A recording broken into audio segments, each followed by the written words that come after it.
What's up, everybody? So I am sick, so I just want to get that out of the way, but I haven't made a video in so long, so I wanted to go ahead and make this video while I had time. This video, I'm going to show you how I made the clouds for my Valentine's Day promo. These are mini sessions for kids. I'm also going to do mini sessions for couples and with a city backdrop cityscape.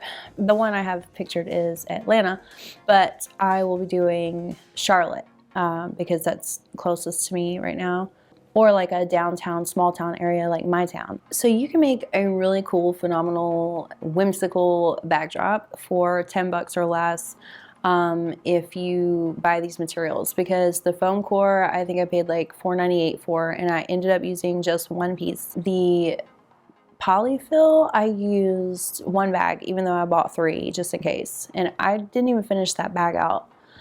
And I made 1, 2, 3, I actually made 4 clouds, 1 big one and 3 little ones, and I just ended up using 3 in my setup. And then I used fishing line, which I think I paid like $2 for. And when you're setting these up, just a quick tip, you make sure and hang them up on either edge and in the middle. So you definitely don't want to just put one string in the middle, or they just keep turning around. Plus you want your clouds to shape the way you made them to shape, so you're going to want to string them up to where that they're in that right shape. So I have links to the materials in the description, as well as the beautiful dresses that my model is wearing. I got them off Amazon.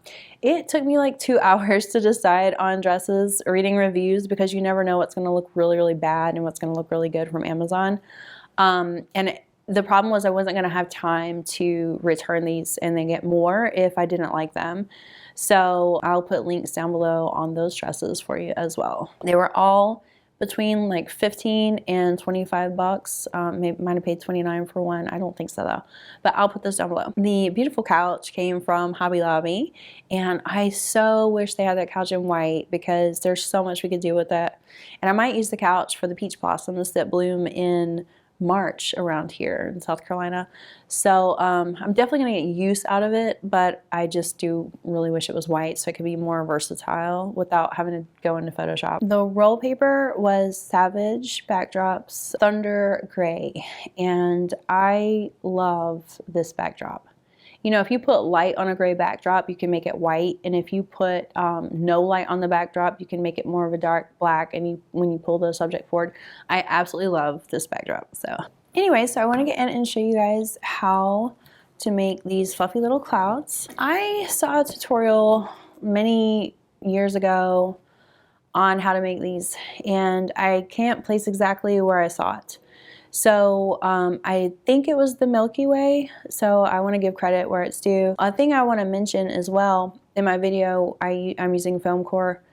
If you were wanting to make this like a bigger display for, say, a wedding or like a portrait, like a larger backdrop, you can definitely use foam core to get a little bit more depth out of your clouds. I would recommend using Japanese lanterns if you can find some white ones. I personally wanted to use Japanese lanterns and kind of just like glue them all together and then put the fluff around them, but I couldn't find any. As you see in my pictures, I have a much more dramatic sort of background. It's simple, but I have more dramatic feeling to it because I wanted to create depth and leave the shadows in the back rather than canceling the shadows out or moving the clouds up and moving the subject up. I have realized that my style just has a more dramatic flair. But for the pictures, when you do your own pictures, of course you don't have to have a dark gray backdrop, you don't have to do, you know, reds, you don't have to do any of that. At least you have the idea on how to make the clouds. And so coming up, I'm going to be doing a series on mini sessions. And I want to talk about 2 reasons why. Number 1, I am pregnant. I am 20 weeks pregnant, so I'm halfway there. And I will be out wedding season for 3 months this year. I do not feel comfortable shooting a wedding in my last month just because of how I may feel. Now, like if you work some regular job, you know, I'm definitely not saying don't go to work in your 9th month of pregnancy.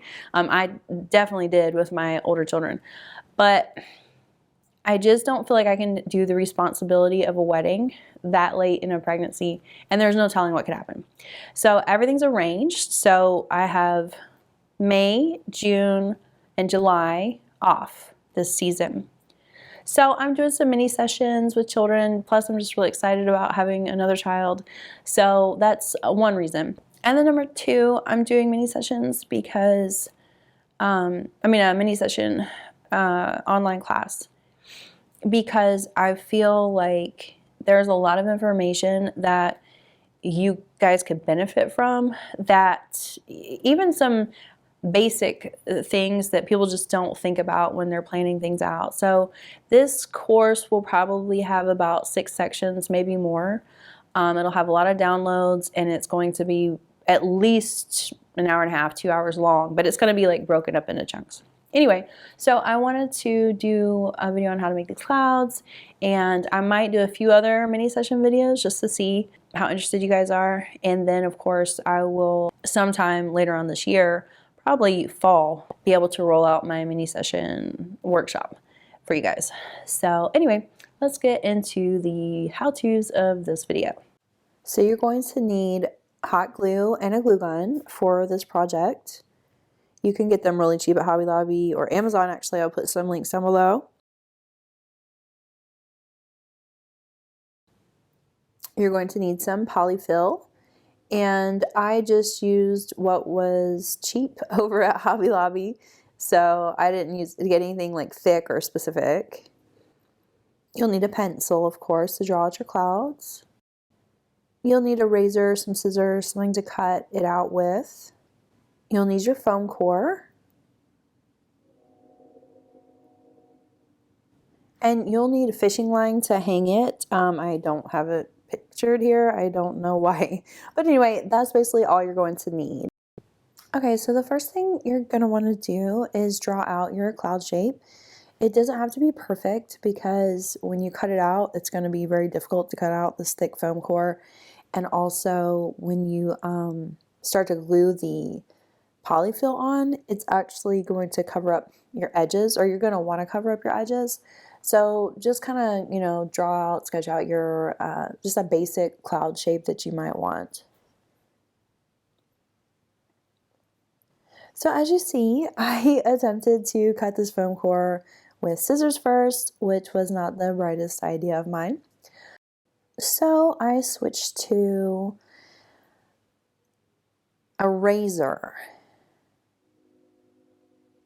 What I found out is that cutting it flat like that is actually not the easiest way to do it.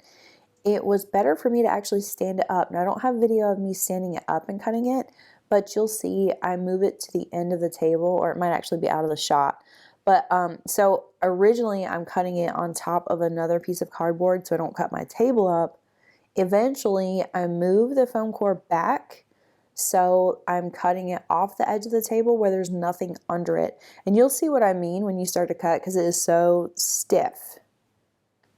So as you see, I have my cloud shape, and my son is sitting up there with his ball, about to try and help me.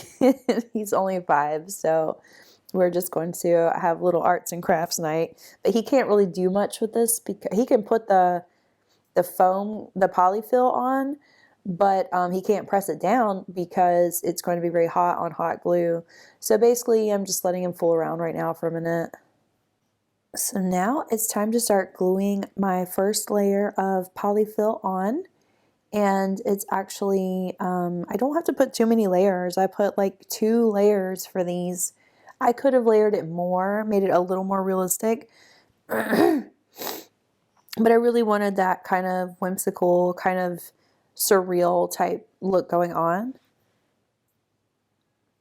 You don't want to push down too hard, or you will get your hand in the glue and burn yourself like I did. So now I'm moving on to the second layer, and as you can see, I'm putting it on top of the first layer. I'm just kind of positioning it where I want it, and then I'll just kind of hold up one side and put some glue down. I don't want to hold it too hard, like I said, because you'll hurt your hand, you'll burn your hand.